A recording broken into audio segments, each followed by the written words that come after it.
ಈ ಸಮಾರಂಭದಲ್ಲಿ ಭಾಗವಹಿಸಿರ್ತಕ್ಕಂಥ ರಾಜ್ಯದ ಗೃಹ ಸಚಿವರಾದಂಥ ಡಾಕ್ಟರ್ ಜಿ ಪರಮೇಶ್ವರ್ ಅವರೇ,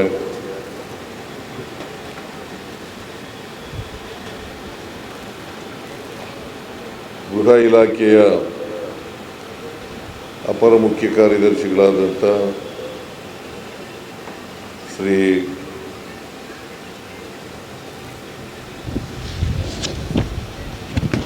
ತುಷಾರ್ ಗಿರಿನಾಥ್ ಅವರೇ,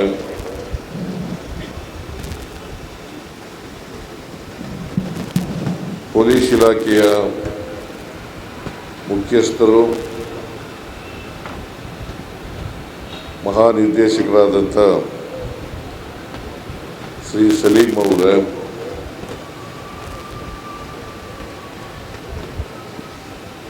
ಹಿರಿಯ ಕಿರಿಯ ಎಲ್ಲ ಪೊಲೀಸ್ ಅಧಿಕಾರಿಗಳೇ, ನಿವೃತ್ತ ಪೊಲೀಸ್ ಅಧಿಕಾರಿಗಳೇ, ಮುಖ್ಯಮಂತ್ರಿಗಳ ಪದಕ ಪುರಸ್ಕೃತರಾದಂಥ ಎಲ್ಲ ಪೊಲೀಸ್ ಅಧಿಕಾರಿಗಳೇ,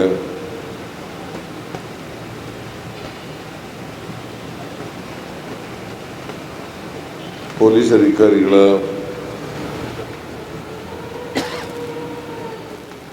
ಪೋಷಕರು ಹಾಗೂ ಅವರ ಮನೆಯ ಸಿಬ್ಬಂದಿ ವರ್ಗದವರು ಆದಂಥ ಎಲ್ಲ ಮಾನ್ಯರೇ,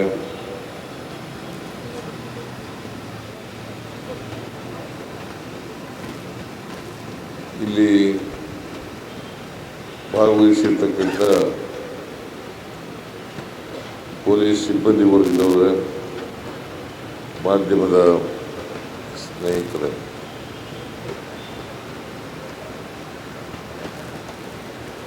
ಪೊಲೀಸ್ ಧ್ವಜ ದಿನಾಚರಣೆ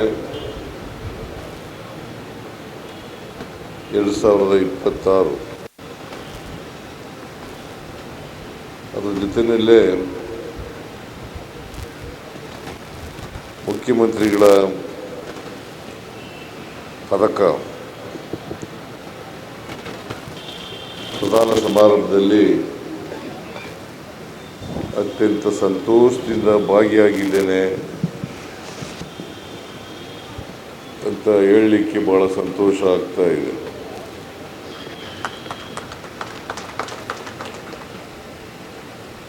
ಸುಮಾರು 158 ಜನ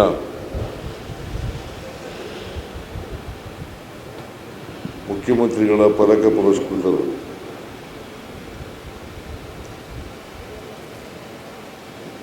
ಅವರೆಲ್ಲರಿಗೂ ಕೂಡ ಸರ್ಕಾರದ ವತಿಯಿಂದ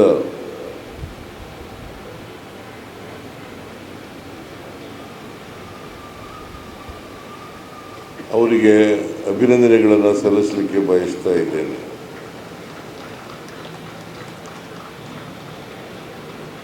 ಅವರ ಕುಟುಂಬ ವರ್ಗದವ್ರಿಗೂ ಕೂಡ ಶುಭಾಶಯಗಳನ್ನು ಹೇಳಲಿಕ್ಕೆ ಬಯಸ್ತಾ ಇದ್ದೇನೆ.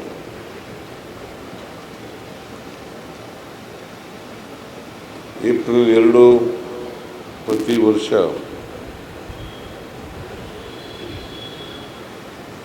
ಪೊಲೀಸ್ ಧ್ವಜ ದಿನಾಚರಣೆಯನ್ನು ಆಚರಣೆ ಮಾಡ್ತಾ ಇದ್ದೀವಿ.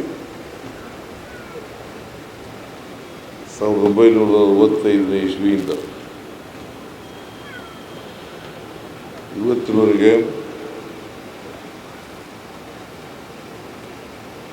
ಧ್ವಜ ದಿನಾಚರಣೆಯನ್ನು ಆಚರಣೆ ಮಾಡಿ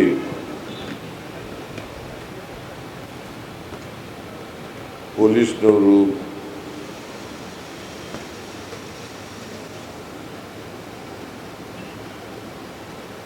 ಒಮ್ಮೆ ಆತ್ಮಾವಲೋಕನವನ್ನು ಮಾಡ್ಕೊಳ್ತಕ್ಕಂಥದ್ದು ಅತ್ಯಂತ ಅಗತ್ಯ ಅಂತೇಳಿ ನಾನು ಭಾವಿಸ್ಕೊಂಡಿದ್ದೇನೆ.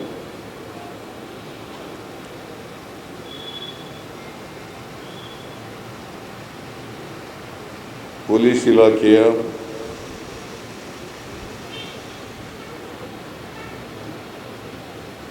ಸಮಸ್ತ ಅಧಿಕಾರಿ ಮತ್ತು ಸಿಬ್ಬಂದಿ ವರ್ಗದವರಿಗೆ ಶುಭಾಶಯಗಳನ್ನು ಹೇಳಲಿಕ್ಕೆ ಬಯಸ್ತಾ ಇದ್ದೇನೆ. ಪೊಲೀಸ್ನವರು 24 ಗಂಟೆ ಕೆಲಸ ಮಾಡ್ತಕ್ಕಂಥವ್ರು. ಬೇರೆ ಇಲಾಖೆಯಲ್ಲಿ ಅವ್ರಿಗೆ ನಿಗದಿತ ಸಮಯ ಇರ್ತದೆ,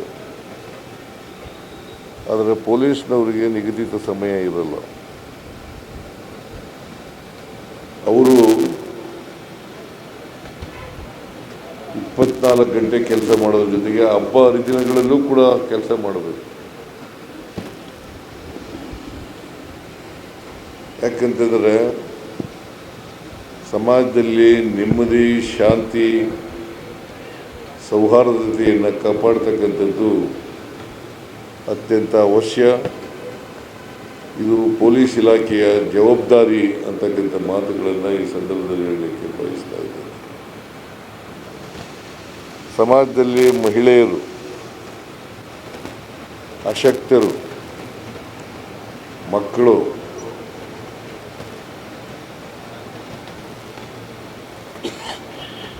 ಮತ್ತು ದುರ್ಬಲ ವರ್ಗದವರು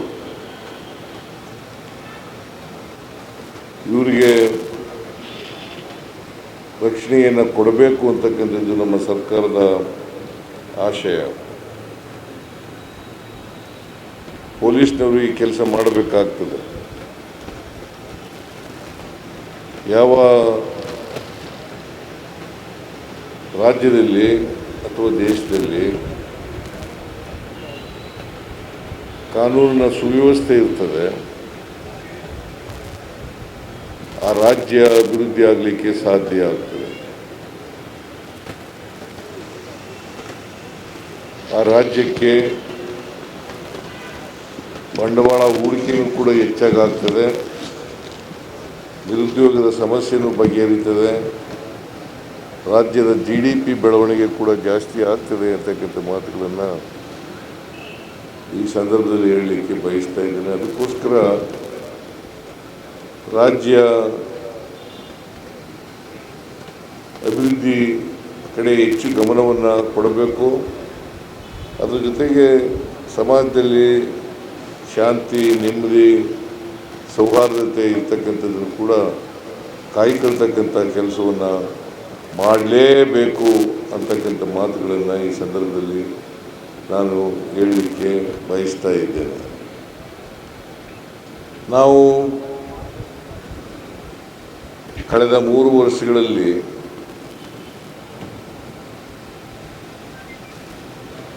ಕೊಲೆ, ದರೋಡೆ, ಕಳವು ಅಂತ ಮೇಜರ್ ಕ್ರೈಮ್ಗಳಲ್ಲಿ ಕಡಿಮೆ ಆಗ್ತಾ ಇದೆ.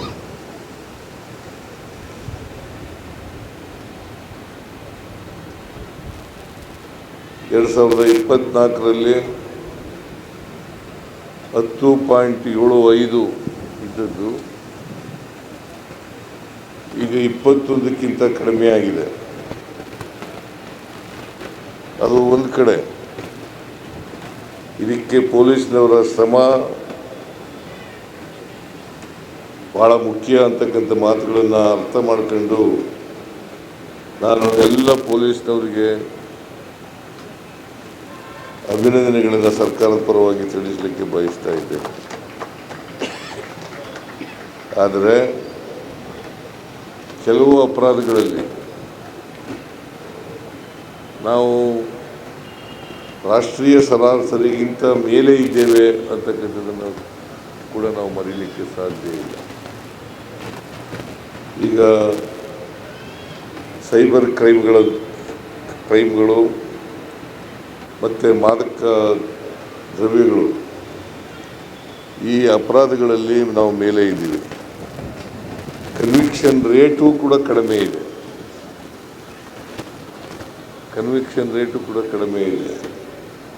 ಈ ಕನ್ವಿಕ್ಷನ್ ರೇಟನ್ನು ಹೆಚ್ಚು ಮಾಡ್ತಕ್ಕಂಥ, ನಾವು ಕಡಿಮೆ ಮಾಡ್ತಕ್ಕಂಥ ಕೆಲಸವನ್ನು ಮಾಡಬೇಕು. ನಾವು ಕರ್ನಾಟಕ ಸರ್ಕಾರ ಮಾದಕ ದ್ರವ್ಯ ಮುಕ್ತ ರಾಜ್ಯ ಮಾಡಬೇಕು ಅಂತಕ್ಕಂಥದ್ದು ನಮ್ಮ ಅಭಿಪ್ರಾಯ. ಅದನ್ನು ಮಾಡಲಿಕ್ಕೆ ಏನೆಲ್ಲ ಮಾಡಲಿಕ್ಕೆ ಸಾಧ್ಯನೋ ಅದನ್ನು ಮಾಡಲೇಬೇಕು. ಜೊತೆಗೆ ಪ್ರತಿಯೊಬ್ಬ, ನಾನು ಅನೇಕ ಸಾರಿ ಹೇಳಿದ್ದೇನೆ, ಈಗಲೂ ಕೂಡ ಹೇಳ್ತೇನೆ, ಪೊಲೀಸ್ನವರಿಗೆ ಗೊತ್ತಿಲ್ಲದೇನೆ ಅವರವರ ಪೊಲೀಸ್ ಠಾಣೆಯ ವ್ಯಾಪ್ತಿನಲ್ಲಿ ಯಾವುದೇ ಕ್ರಿಮಿನಲ್ ಅಪರಾಧಗಳು ನಡೀಲಿಕ್ಕೆ ಸಾಧ್ಯ ಇಲ್ಲ. ಇದನ್ನು ಅರ್ಥ ಮಾಡ್ಕೋಬೇಕಾಗ್ತದೆ.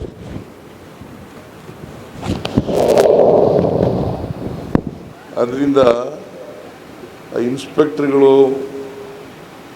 ಸರಿಯಾದ ರೀತಿಯಲ್ಲಿ ಆ ಸ್ಟೇಷನ್ ವ್ಯಾಪ್ತಿನಲ್ಲಿ ಕೆಲಸ ಮಾಡಿದರೆ ಅನೇಕ ಅಪರಾಧಗಳನ್ನು ತಪ್ಪಿಸಲಿಕ್ಕೆ ಸಾಧ್ಯ ಆಗ್ತದೆ. ನಾವು ಸಂವಿಧಾನದಲ್ಲಿ ಭಾಳ ಸ್ಪಷ್ಟವಾಗಿ ಹೇಳ್ಕೊಂಡಿದ್ದೀವಿ. ಬಾಬಾ ಸಾಹೇಬ್ ಅಂಬೇಡ್ಕರ್ ಅವರು ಕೊಟ್ಟಿರ್ತಕ್ಕಂಥ ಸಂವಿಧಾನದಲ್ಲಿ ಆರ್ಟಿಕಲ್ 14ನಲ್ಲಿ ಭಾಳ ಸ್ಪಷ್ಟವಾಗಿ ಹೇಳಿದ್ದೀವಿ, equality before law, equal protection of law. Equality before law, equal protection of law. ಅದರಿಂದ ಇದನ್ನು ಯಾವಾಗಲೂ ಕೂಡ ಗಮನದಲ್ಲಿ ಇಟ್ಕೋಬೇಕಾಗ್ತದೆ. ಅದರಿಂದ ಯಾರೇ ಬಲಾಢ್ಯರು ಇರಲಿ, ಯಾರೇ ಶ್ರೀಮಂತರು ಇರಲಿ, ಅವರು ಯಾರು ಕೂಡ ಕಾನೂನನ್ನ ಕೈ ತಗೊಳ್ಳಿಕ್ಕೆ ಸಾಧ್ಯ ಇಲ್ಲ. ಮತ್ತು ಈಗಾಗಲೇ ಪರಮೇಶ್ವರ್ ಅವರು ಹೇಳಿದ್ದಾರೆ, ನ್ಯಾಯ ವಿತರಣೆಯಲ್ಲಿ ಜಸ್ಟಿಸ್ ಇಂಡಿಯಾ ಅಲ್ಲ,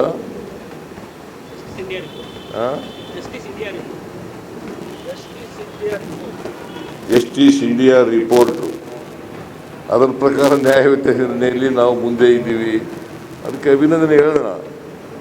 ಆದರೆ ಎಲ್ಲಿ ನಾವು ಎಡವಿದ್ದೇವೆ ಅಂತ ಕಡೆ, ಎಲ್ಲಿ ಅಪರಾಧಗಳನ್ನು ತಡೆಗಟ್ಟಲಿಕ್ಕೆ ಸಾಧ್ಯ ಆಗಲ್ಲ, ಇಲ್ಲಿ ಸಮಾಜದಲ್ಲಿ ನೆಮ್ಮದಿ, ಶಾಂತಿಯನ್ನು, ಸೌಹಾರ್ದತೆಯನ್ನು ಕಾಪಾಡಲಿಕ್ಕೆ ಸಾಧ್ಯ ಆಗಲ್ಲ, ಅಂಥ ಕಡೆ ಎಚ್ಚೆತ್ತುಕೊಂಡು ಕೆಲಸವನ್ನು ಮಾಡಬೇಕು. ಆದ್ದರಿಂದ ಪೊಲೀಸ್ ಠಾಣೆ ವ್ಯಾಪ್ತಿನಲ್ಲಿ ಇನ್ಸ್ಪೆಕ್ಟರ್ಗಳಾದವರು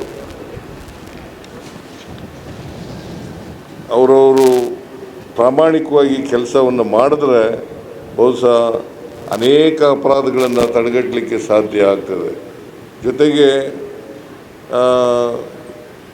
ಈ ತಂತ್ರಜ್ಞಾನ ಭಾಳಷ್ಟು ಬೆಳೆದಿದೆ. ಈಗ ಈ ತಂತ್ರಜ್ಞಾನವನ್ನು ಬಳಸ್ಕೊಂಡು ಅಪರಾಧಗಳನ್ನು ಕಡಿಮೆ ಮಾಡ್ತಕ್ಕಂಥ ಪ್ರಯತ್ನವನ್ನು ಮಾಡಬೇಕು.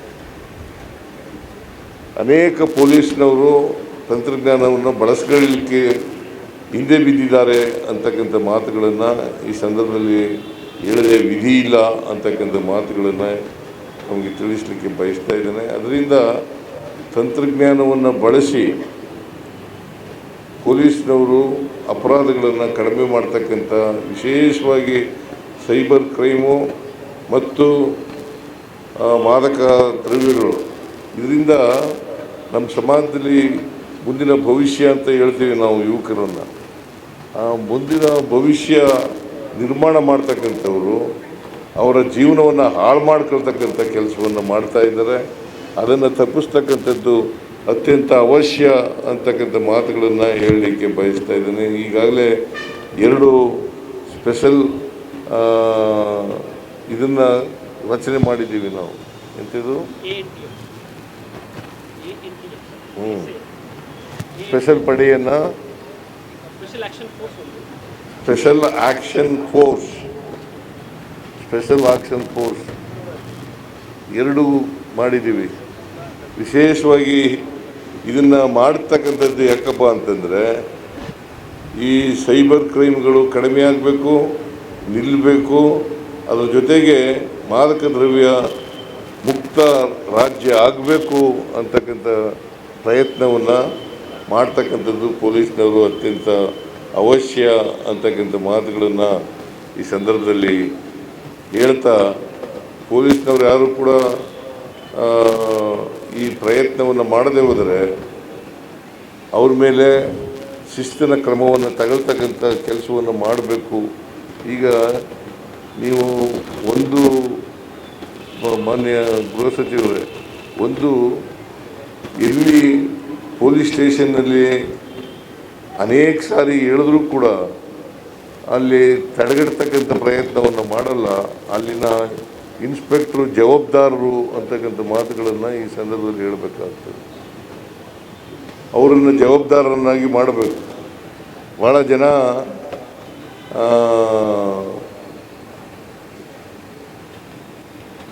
ಇದನ್ನು ಅರ್ಥ ಮಾಡ್ಕೊಂಡ್ರೆ ಬಹುಶಃ ಸಮಾಜದಲ್ಲಿ ಶಾಂತಿ, ನೆಮ್ಮದಿ, ಸುವ್ಯವಸ್ಥೆ ಮತ್ತು ಸೌಹಾರ್ದತೆಯನ್ನು ನಿರ್ಮಾಣ ಮಾಡಲಿಕ್ಕೆ ಸಾಧ್ಯ ಆಗ್ತದೆ.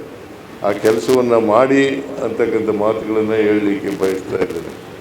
ಅಂತಿಮವಾಗಿ ಯಾರು ಇವತ್ತು ಮುಖ್ಯಮಂತ್ರಿಗಳ ಪದಕವನ್ನು ಪಡ್ಕೊಂಡಿದ್ದಾರೆ ಅವರೆಲ್ಲರೂ ಕೂಡ ಇನ್ನೂ ಹೆಚ್ಚಿನ ರೀತಿಯಲ್ಲಿ ಪದಕಗಳನ್ನು ಪಡ್ಕೊಳ್ಳಿ ಅಂತಕ್ಕಂಥ ಮಾತುಗಳನ್ನು ಈ ಸಂದರ್ಭದಲ್ಲಿ ಹೇಳ್ತಾ ಅವರ ಕಾರ್ಯದಕ್ಷತೆ ಇನ್ನೂ ಹೆಚ್ಚಾಗಲಿ ಅಂತಕ್ಕಂಥ ಮಾತುಗಳನ್ನು ಕೂಡ ಹೇಳಲಿಕ್ಕೆ ಬಯಸ್ತೇನೆ.